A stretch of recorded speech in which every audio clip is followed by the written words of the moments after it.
यो people, good morning, good evening, good afternoon. जो video देख रहे हैं हम सबके लिए कैसे हैं सब लोग बेटा? ओके, एक बार फिर से स्वागत है आप सबका हमारे नए लेक्चर में। गए आज की क्लास के अंदर हम लोग जो है वो डिस्कस करने वाले हैं हमारे पेपर नंबर 1 का टेस्ट नंबर 12। बहुत ही अच्छे क्वेश्चन मैंने इसके अंदर डाले थे जो सारे के सारे एग्जाम ओरिएंटेड है, तो उनके आज हम जो है वो चर्चा करने वाले हैं। तो आइए स्टार्ट करते हैं आज का पहला क्वेश्चन। फर्स्ट क्वेश्चन जो है वो क्या बोलता है from the list given below identify करें the learner characteristic which would facilitate teaching learning system to become effective. तो बोलता है जो आपको लिस्ट दे रखी है इसमें से आपको जो है वो क्या करना है, आइडेंटिफाई करके बतानी है लर्नर के कैरेक्टरिस्टिक्स को, ओके, जो फैसिलिटेट करेंगे teaching learning system to become effective. ठीक है, तो लर्नर में कौन कौन से ऐसे कैरेक्टरिस्टिक होने चाहिए जो टीचिंग लर्निंग को इफेक्टिव करेंगे, तो आपको बताना है। सबसे पहला, अगर टीचिंग अच्छी, अगर मान लो लर्नर को चीजें समझ में आ रही हैं या नहीं आ रही है, उन चीजों के ऊपर किस चीज का इंपैक्ट पड़ता है, ओके, तो वो है आपका प्रायर एक्सपीरियंस ऑफ लर्नर पड़ता है जी। लर्नर की फैमिली लाइनेज का, फैमिली का तो कोई चक्कर नहीं है। एप्टीट्यूड बिल्कुल पड़ता है, उसकी क्षमता कैसी है, दक्षता कैसी है। लर्नर स्टेज ऑफ डेवलपमेंट बिल्कुल पड़ता है जी। लर्नर की फूड हैबिट का नहीं, लर्नर के रिलीजन का नहीं, तो आंसर जो आएगा वो क्या आएगा 1, 3 एंड 4। आगे अब बोलता है जी एक असर्शन का क्वेश्चन है, बोलता है ऑल टीचिंग इंप्लाइज लर्निंग। हर टीचिंग जो है वो की जाती है किसके लिए, लर्निंग के लिए। बिल्कुल सही बात है।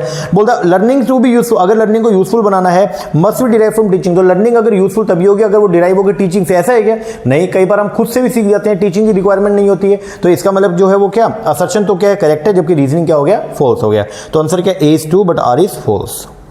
आगे, which of the following set of statement represent the acceptable proposition in sphere of teaching learning relationship. तो टीचिंग लर्निंग रिलेशनशिप की बात की जा रही है यहाँ पे। सबसे पहले बोलते हैं when student fail in test. अगर मान लो कोई स्टूडेंट फेल हो गया टेस्ट के अंदर, इट इज अ टीचर, तो वो टीचर होता है जो फेल हुआ। बिल्कुल सही बात है। अगर मान लो स्टूडेंट अगर फेल हो रहा है और वो पूरे एफर्ट लगा के और अगर फिर भी फेल हो गया, तो भाई टीचर में कहीं ना कहीं कमी रही है। तो यहाँ पे मैं मानता हूं कि अगर मान लो अगर मेरे स्टूडेंट्स का अगर रिजल्ट अगर खराब आ रहा है तो कहीं ना कहीं कमी मेरे अंदर ही है। तो ये एकदम सही बात है। दूसरा, every teaching must aim and ensure learning. हर टीचिंग का जो मेन एम होता है वो क्या होता है, लर्निंग को एंश्योर करना। बिल्कुल सही बात है। टीचिंग की ही इसलिए जाती है कि लर्निंग करवाई जा सके, okay. There can be teaching without learning taking place. There can be teaching हो सकती है विदाउट लर्निंग टेकिंग प्लेस, जैसे ऑनलाइन के अंदर हो रहा है। मान लीजिए मैं लेक्चर को रिकॉर्ड कर रहा हूं फिर आपके पास में डाल रहा हूं, ये भी बिल्कुल सही बात है। There can be no learning without teaching. कोई भी लर्निंग नहीं होती है टीचिंग के बिना, ऐसे तो नहीं होता। टीचिंग के बिना भी लर्निंग होती है, तो ये गलत हो गया। A teacher teach but learner learn also. Teacher teach भी करता है और लर्न भी करता है। बिल्कुल सही बात है। Real learning implies rote learning. जो रियल लर्निंग का मतलब रट्टा मारना होता है, नहीं, ऐसा नहीं होता। तो आंसर जो आएगा वो क्या, 1, 2, 3 एंड 5। आगे, इफेक्टिवनेस जो है टीचिंग का हैज टू बी जज। जो टीचिंग की इफेक्टिवनेस है उसको जज कर सकते हैं इन टर्म्स ऑफ किस तरीके से of the learning outcome of the student. के स्टूडेंट ने क्या सीखा उससे हम लोग जो है वो जज करते हैं कि टीचिंग इफेक्टिव रही है या नहीं रही है। आगे, अब ध्यान से सुना भाई, रिसर्चर था, उसने इंटेंडेड टू कलेक्ट, उसको ना 200 रिस्पोंडेंट का डेटा इकट्ठा करना था, बट अवेलेबिलिटी नहीं थी और उसको डेटा मिला ओनली 185 का। तो उसने क्या किया, 15 डेटा सेट जो है वो अपने तरीके से जो है वो क्या कर दिए, डाल दिए। तो इसको क्या बोलते हैं, ये रिसर्च एथिक्स का जो है वो क्या है, अपोजिशन है। ठीक है, आपने जो है वो क्या किया, रिसर्च एथिक्स को जो है वो क्या किया, दरकिनार किया, और इसको बोलते हैं हम लोग क्या, फैब्रिकेशन। क्या बोलते हैं, डेटा फैब्रिकेशन। क्या बोलेंगे, डेटा फैब्रिकेशन। 200 का चाहिए था, 185 ही कलेक्ट कर पाए, 15 नहीं कर पाए, तो 15 को क्या किया, खुद से अपने हिसाब से भर दिया उसको। तो इसको बोलते हैं हम लोग क्या, फैब्रिकेशन। आगे बढ़े, रिसर्च शुड बी जनरलाइजेबल। रिसर्च जनरलाइजेबल होनी चाहिए। मतलब इसका मतलब क्या होता है, रिसर्च जनरलाइजेबल का मतलब ये होता है कि जो आपने रिसर्च फाइंडिंग करी है वो हर जगह जो है वो क्या हो, एप्लीकेबल। तो बोलते हैं research should be generalisable means that data should be authentic, no. Result can be applied to real life, no. कि कंक्लूजन जो आपने ड्रॉ किए सैंपल से are applicable to larger population as well. जो आपने कंक्लूजन जो आपने क्या किए, ड्रॉ किए सैंपल से, वो क्या है, applicable to the larger population as well. चलो जी आगे, in which of the following activity potential nurturing creative. ध्यान से सुनना, in which of the following activities potential for, किसके लिए पोटेंशियल है, किसके लिए, nurturing creative and critical thinking is relatively greater. कहां पे ज्यादा ग्रेटर होती है, तो ये जो होता है ना आपका क्या, पोटेंशियल फॉर नर्चरिंग क्रिएटिवनेस को आगे लेके आना। तो ये होती है आपकी कहां, जब कॉन्फ्रेंसेस होती है तो वहां पे हम लोग जो है वो क्या करते हैं, एक नई स्किल जो है वो सिखाने का काम करते हैं। तो ये बोलता है क्या आपका, ये वर्कशॉप, मैंने स्किल बोला तो वो फिजिकल वाला वो स्किल की बात नहीं कर रहा। यहां पे क्या हो रहा है, नर्चरिंग क्रिएटिव और थिंकिंग क्रिटिकल थिंकिंग की बात हो रही है। भाई क्रिटिकली जो है वो क्या करना, थिंकिंग करना। तो ये पार्ट होता है किसका, आपका रिसर्च कॉन्फ्रेंस का। ये ध्यान रखें। देखो रिसर्च समरी कट गया, रिसर्च सेमिनार कट गया। अब बात आ गई इन दोनों का, कॉन्फ्रेंस का और वर्कशॉप का। तो वर्कशॉप में तो आपका क्या कि कोई एक जब स्किल सिखाई जा रही है बेसिकली, और जब क्रिटिकल थिंकिंग डेवलप की जा रही है, तो वो पार्ट है किसका, आपके कॉन्फ्रेंस का। आगे बढ़े। In the two type of the given below, आपको पता रिसर्च मेथड है और उनके कुछ यहाँ पे क्रिटिकल फीचर दे रखे हैं, इंपॉर्टेंट फीचर, तो उसको मैचिंग करना है। एक्स पोस्ट फैक्टो मेथड जो है वो बेसिकली क्या होता है, तो ये क्या है, casual comparison and correlation study करते हैं। तो कैजुअली जो है हम क्या कैजुअल कंपैरिजन करते हैं इसका और कोरिलेशन स्टडी करते हैं, ठीक है। केस स्टडी मेथड में क्या करते हैं, इन डेप्थ जाके स्टडी करते हैं of a unit specified for the purpose, okay. Philosophical के अंदर क्या करते हैं, इंटरप्रिटेशन करते हैं of the thoughts of the greater thinking, okay. Descriptive survey method के अंदर क्या करते हैं, फाइंड आउट करते हैं the status based on the study of a large sample, ठीक है जी। आगे बढ़ो, आंसर ये आएगा 4 5 2 1। ये तो बहुत बार कर भी चुके हैं हम क्वेश्चन ये। चलो आगे, अगला क्वेश्चन आया, बोलता है classroom communication has a cultural dimension. Classroom communication जो होता है उसकी कल्चरल डायमेंशन होती है, बिल्कुल सही बात है। कल्चरल अलग अलग जो है वो कल्चर के बच्चे भी होते हैं, अलग अलग बिलीफ के बच्चे होते हैं, बिल्कुल सही बात है। फिर बोलता है belief, habit, custom and language are the culture characteristic, बिल्कुल सही बात है, दोनों बातें सही है। और रीजनिंग जो है वो असर्शन को क्या कर रहा है, रीजनिंग जो है वो असर्शन को जस्टिफाई भी कर रहा है, क्योंकि ऊपर जो बात बोल रहा है वो क्या बोला है कि classroom communication has a cultural dimensions. जो क्लासरूम कम्युनिकेशन था उसकी कल्चरल डायमेंशन होती है, हाँ जी, कल्चरल डायमेंशन उसकी होती है। रीजन में क्यों, क्योंकि क्लासरूम के अंदर अलग अलग कल्चर के, अलग अलग क्रीड के जो है वो बच्चे होते हैं, बिल्कुल होता है। तो दोनों बातें क्या एकदम सही है, और रीजनिंग जो है वो करेक्टली एक्सप्लेन भी करेगी इसको, असर्शन को। तो आंसर जो आएगा वो क्या, ए। आगे बोलता है इन ए क्लासरूम, बोला क्लासरूम के अंदर teacher and student use self interest issue. Teacher और जो स्टूडेंट है वो सेल्फ इंटरेस्ट इश्यूज को यूज करते हैं क्या करने के लिए, अपने एक्सटर्नल नॉन वर्बल क्यूज को क्या करने के लिए, जज करने के लिए, okay. Variable that affect the information processing in the classroom. Classroom के अंदर जो इंफॉर्मेशन प्रोसेसिंग को जो वेरिएबल आपको अफेक्ट करते हैं वो कौन कौन सा है, आपका परसेप्शन लेवल, ठीक है जी, आपका लर्न हैबिट्स जो हैं वो भी, एटीट्यूड, बिलीफ, वैल्यूज ये भी, सिलेक्टिविटी फैक्टर ये भी, मार्केट एक्सपेक्टेशन का इसका कोई रोल है क्या क्लासरूम में, नो। इंस्टीट्यूशनल इंटरवेंशन का कोई रोल है क्या, नो। तो आंसर जो आएगा वो क्या, 1 2 3 एंड 4, 1 2 3 एंड 4।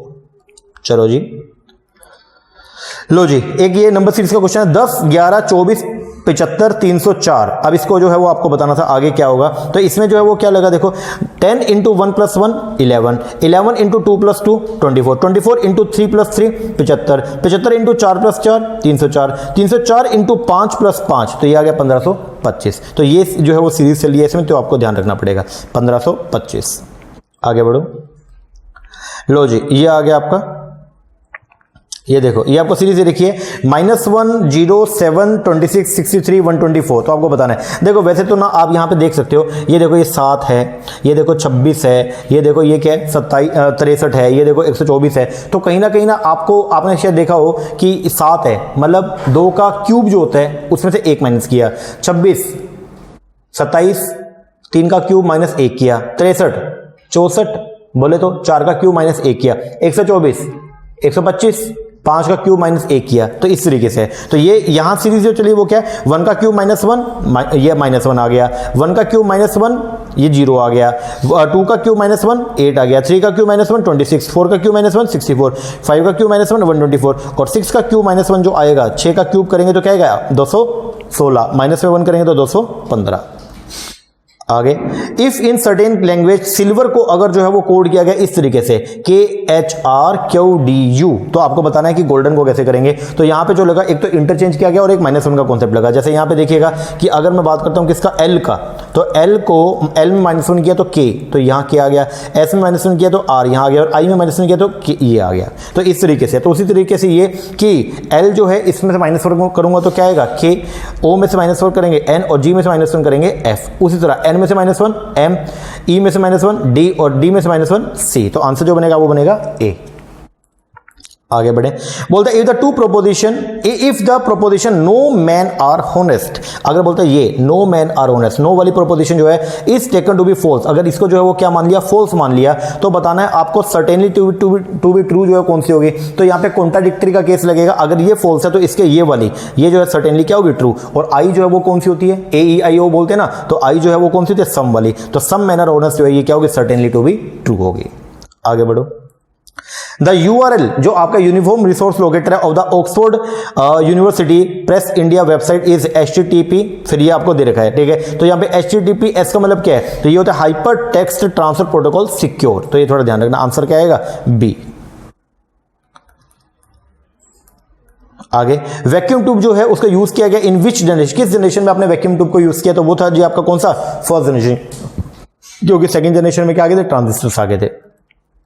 आगे अब लो जी, ये आई गए यहाँ पे फर्स्ट जनरेशन में वैक्यूम ट्यूब है, सेकंड जनरेशन के अंदर जो है वो क्या थे ट्रांजिस्टर, थर्ड जनरेशन के अंदर जो है वो क्या थी आईसी इंटीग्रेट सर्किट, और फोर्थ जनरेशन में क्या थे माइक्रो प्रोसेसर। तो आंसर जो आएगा वो क्या बी। आगे रैम जो है क्या, अरे सर रैम कैशे मेमोरी, ये दोनों की दोनों जो है वो क्या होती है वोलेटाइल मेमोरी है। रोम जो है वो क्या है नॉन वोलेटाइल मेमोरी है, और जो पेन ड्राइव है वो क्या है सेकेंडरी मेमोरी है। चलो जी आगे, विच ऑफ द फॉलोइंग आता है लेयर ऑफ एटमॉस्फेयर। एटमॉस्फेयर की जो कितनी लेयर है 4 लेयर है, तो 4 में से ये जो है यहाँ पे बता रखी है ट्रोपोस्फियर होती है, थर्मोस्फियर है, नेटोस्फियर ऐसा कोई लेयर नहीं है, एक्सोस्फियर होती है और मीसोस्फियर होती है। तो आंसर जो आएगा वो क्या 1, 2, 4 एंड 5। आगे अब ध्यान से समझना, बोलते हैं sustainable development is critical. Sustainable development वो इंपॉर्टेंट है, महत्वपूर्ण है, इंपॉर्टेंट है टू द किसके लिए, to the wellbeing of the human society. तो ह्यूमन सोसाइटी के लिए जो है वो सस्टेनेबल डेवलपमेंट जो है वो क्या है क्रिटिकल है, इंपॉर्टेंट है। हाँ जी बिल्कुल इंपॉर्टेंट है। फिर बोलते हैं एनवायरमेंटली साउंड पॉलिसी, जो एनवायरमेंटल साउंड पॉलिसी होती है जिनमें एनवायरमेंट को ध्यान में रखा जाता है, वो do not harm the environment, वो एनवायरमेंट को हार्म नहीं करती। बिल्कुल सही बात है, दोनों बातें एकदम करेक्ट है, लेकिन दोनों बातों का आपस में कोई भी रिलेशन नहीं है। तो हम क्या बोलेंगे both A and R are the correct, but R is not the correct explanation of the A, बोले तो B। आगे which of the following is not a waterborne disease, इनमें से कौन सी वाटरबोर्न डिसीज नहीं है, ठीक है। तो इसका ना वैसे मैं पीडीएफ डालूंगा जिसके अंदर मैं सारा का सारा वाटरबोर्न डिसीज और वेक्टरबोर्न डिसीज वो सारी बता दूंगा। तो टाइफाइड हो गया, हेपेटाइटिस हो गया, कोलेरा हो गया, ये वाटरबोर्न डिसीज है, बट डेंगू जो है वो वाटरबोर्न डिसीज नहीं है, ये क्या है ये वेक्टरबोर्न डिसीज है। अब वेक्टरबोर्न कौन सी होती है, तो मैंने लिखा है यहाँ पे जो किसी इंसेक्ट के काटने से, जैसे कीड़ा कूड़ा या मच्छर के काटने से जो हो जाती है बेसिकली। तो vector borne disease that result from the infection transmitted to the human and other animal by blood feedings arthropods such as a mosquito, ticks and the fleas. तो इसको बोलते हैं आप लोग क्या वेक्टरबोर्न डिसीज। इसका एग्जांपल दे रखा है, लाइक आपका डेंगू हो गया, डेंगू फीवर हो गया, वेस्ट नाइल वायरस हो गया, लाइम डिसीज हो गया, मलेरिया हो गया, ये सब जो है वो क्या है वेक्टरबोर्न डिसीज है। चलो जी आगे बोलते था मैंडेट, जो यूजीसी का जो मैंडेट है उसमें क्या क्या लिखा हुआ है। यूजीसी के मैंडेट में लिखा हुआ है, मतलब यूजीसी का जो मैंडेट है या उसका जो यूजीसी को जब बनाया था तो उसको क्या क्या काम सौंपे गए, तो बोलता है ये क्या करेगा डिसबर्स करेगा, बोलते बंटवारा करेगा ग्रांट्स का टू द यूनिवर्सिटी कॉलेजेस को, ग्रांट देगा देता है, रिकॉग्नाइज करेगा और मॉनिटर करेगा टेक्निकल इंस्टीट्यूशन, नहीं सर टेक्निकल इंस्टीट्यूशन को तो AICTE जो है all India council for technical education ये उसको करता है, तो ये तो गलत हो गया। फिर बोलता है funding the research centre university, बिल्कुल करता है फंडिंग। मैनेज करता है वेरियस स्कॉलरशिप प्रोग्राम को, बिल्कुल करता है। तो आंसर क्या आएगा 1, 3 एंड 4। आगे which of the following has been rank the best college in the country, तो इसमें से किसको रैंक किया गया best college in the country as per the NIRF। तो एज पर NIRF की अगर हम बात करते हैं तो बेस्ट कॉलेज 2020 की जो रैंकिंग है उसमें मिरांडा हाउस को जो है वो क्या मिला है बेस्ट वो मिला है। तो मिरांडा हाउस दिल्ली जो कॉलेज है तो उसने 77.23 स्कोर जो है वो लेके और ये फर्स्ट पोजीशन पे रहा है। इसकी जो PDF है वैसे तो मैंने आपको जब हायर एजुकेशन करवाया तो करवा दिया था, बाकी इसकी मैं टेलीग्राम पे भी डाल दूंगा। आगे which of the following statement are correct, इनमें से कौन सी स्टेटमेंट जो है वो क्या है करेक्ट है अबाउट द डिस्टेंस एजुकेशन। तो डिस्टेंस एजुकेशन के लिए करेक्ट जो है वो क्या ये सप्लीमेंट कर दिया फॉर्मल एजुकेशन को, बिल्कुल सप्लीमेंट्री है, साथ में एक और आ गई है बिल्कुल है। ये रिड्यूस कर दिया कॉस्ट ऑफ एजुकेशन को, रेगुलर कोर्सेज बहुत ज्यादा महंगे होते हैं लेकिन जो डिस्टेंस है वो सस्ते हैं। रिप्लेस कर दिया फॉर्मल, क्या फॉर्मल को रिप्लेस कर दिया, क्या बात करो सर ऐसा नहीं है, फॉर्मल तो चलता रहेगा, उसके साथ में ये सप्लीमेंट्री के तौर पर काम करता है। ये एनहांस करता है एक्सेस टू द एजुकेशन, बिल्कुल सही बात है, क्योंकि डिस्टेंस एजुकेशन की मदद से जो है वो क्या हो गया कि इसका एक्सेस जो है वो क्या बढ़ गया है, क्योंकि जो बच्चे शहरों में आके इंस्टीट्यूशंस के अंदर फॉर्मल स्टडी नहीं कर सकते हैं तो वो घर पे बैठे बैठे पढ़ सकते हैं। तो ये इसका एक्सेस जो है वो क्या बढ़ गया। तो आंसर क्या आएगा 1, 2 एंड 4। लो जी ये 25 क्वेश्चन अपने कंप्लीट हो गए हैं। ओके तो आप इसको कीजिएगा और मैच कीजिएगा और कमेंट करके जरूर बताइएगा। मेरे हिसाब से आज वाले पेपर के अंदर वैसे इसमें लगभग मेजोरिटी क्वेश्चन मैं प्रीवियस ईयर के डाले ताकि आपको थोड़ा सा एक आइडिया मिले कि प्रीवियस ईयर में जो क्वेश्चन कैसे पूछे जा रहे हैं, और ये रिसेंट के प्रीवियस ईयर के हैं। ओके तो मेरे हिसाब से मेरी एक्सपेक्टेशन ये बोलती है कि एक मिनट कि शायद आपके इन 25 में से मुझे जो लगता है आपके 22 से 25 के बीच में आपके सही होने चाहिए, क्योंकि इसमें कोई भी एक आधा क्वेश्चन मुझे लग रहा है थोड़ा सा जो अड़ सकता है, बट आपके इतने मुझे उम्मीद है कि आप इतना जरूर स्कोर करेंगे। खैर आप मुझे बताइएगा। और दूसरा, अरे भाई अगर किसी बच्चे के अगर इतना स्कोर नहीं भी होता है, कम भी होता है, दैट डजंट मीन कि वो बच्चा जो है नालायक है, दैट डजंट मीन कि वो बच्चा पास नहीं होगा, दैट डजंट मीन कि वो बच्चा जो है वो उसका JRF नहीं होगा, ऐसा कुछ भी नहीं है यार। ये मैं एक बोल रहा हूँ कि क्वेश्चन का लेवल देख के आपके 25 में से अगर 22 से 25 के बीचों नंबर आ रहे हैं अच्छा है, अगर से कम आ रहे हैं तो और भी अच्छा है। ताकि क्योंकि जो आपके गलत हुए तो कम से कम वो पता चल गया ना, आगे आगे दिक्कत नहीं होगी आपको। ओके, तो प्लीज डोंट डिप्रेस। आपको ये नहीं सोचना कि यार मेरा ये कम हो रहा है या मेरा ज्यादा हो रहा है। ये बस एक मैं बोलता हूं ये, ताकि आपको एक मोटिवेशन मिले कि हाँ यार अपने इतने होने चाहिए, ताकि नेक्स्ट पेपर के अंदर जो है वो आप पूरा एफर्ट्स लगाओ, ताकि आपके 25 से लेके मतलब 22 से 25 के बीच में जो है क्वेश्चन सही भी होने चाहिए। ओके, हाँ जी सर, चलो ये आप कीजिए, बाकी मिलते हैं हमारे नेक्स्ट सेक्शन में। तब तक के लिए थैंक यू वेरी मच।